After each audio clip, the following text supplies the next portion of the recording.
This world is all about branding and marketing. The #1 branders in the universe is the United States. They made United States seem like it's the best place in the world to be. It's the land of the free, home of the brave. I go there to find and chase my dreams. We have to be able to tell our own stories. Directors, filmmakers, entertainers, it's going to be clearly, and the press, it's going to be your job to redefine how people think about Africa.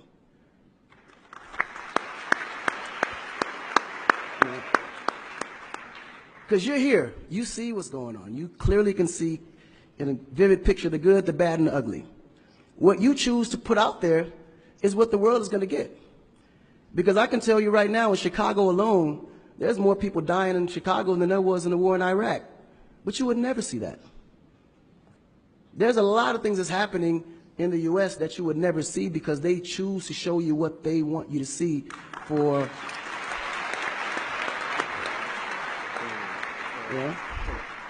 It's about country integrity. You have a certain reputation you have to keep. No one puts their family business out into the street. One of the problems we have in Africa is that when something happens, the press is quick to put out negative energy and quick to put out a negative story. And then that story goes on to internet and other broadcasting systems take it and they post it. So when you look at places like Kenya, for instance, that I know of, maybe what, 2 terrorist attacks? But it was everywhere. So now people was afraid to go to Kenya because somebody shot up the mall. But then when you look online, there was over 25,000 attacks in the U.S., but you only knew about maybe 5 or 6.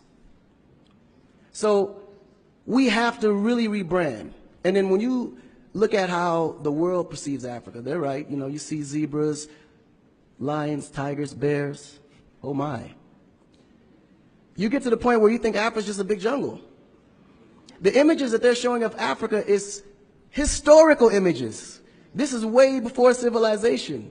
This is when they were still, you know, battling with spears, like times of Shaka Zulu.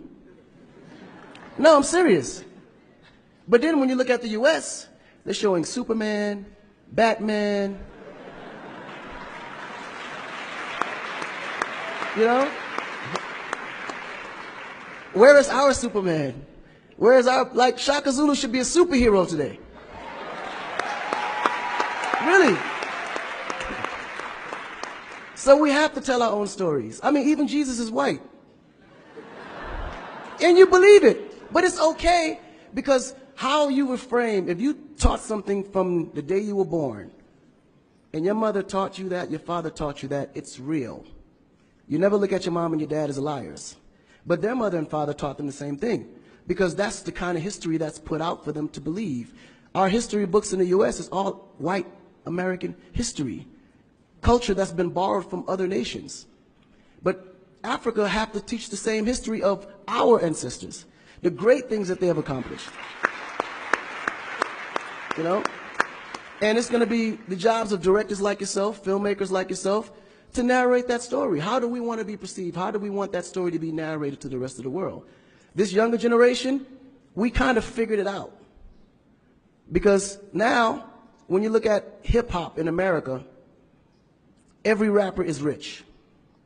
Gold chains, Bentleys, nice girls by the pool with bathing suits in this big mansion.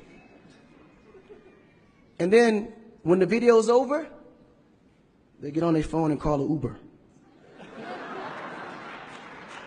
They don't even come in the Bentley that you just saw in the TV. But you go to Nigeria, we got Wizkid, Davido, P-Square, all these guys driving a Bentley, Mercedes. They actually own those cars. That's the difference. But if we don't translate that, they will never know. They think we're going to leave the shoot and go home on a horse or a zebra. Because that's what they know. This is why African Americans are so afraid of Africa. You mention Africa, they start shaking. There's so much fear. They don't know how to translate that. It was just recent that people are now saying, yeah, man, you know what? I rock with Africans, man. You know what I'm saying? I want to do some collaborations, man. Yo, man, I need an Afrobeat remix, you know what I'm saying? But before, they'd be like, man, I don't know that dude. I'm not putting him on my record. So the younger generation is slowly understanding how you have to rebrand the culture, because the culture has adapted. They've actually took everything that we've created and made it look better. They made a superstar look like a superstar.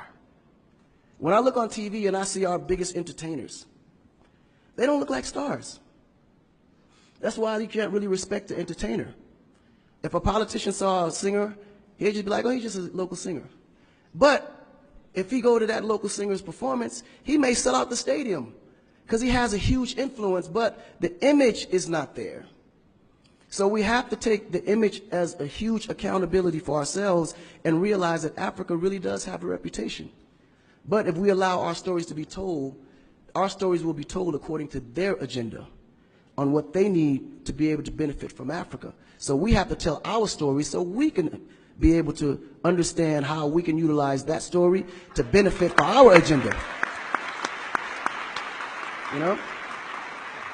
So in closing, this job is for the entertainers, the filmmakers, the reporters, and anyone that creates content.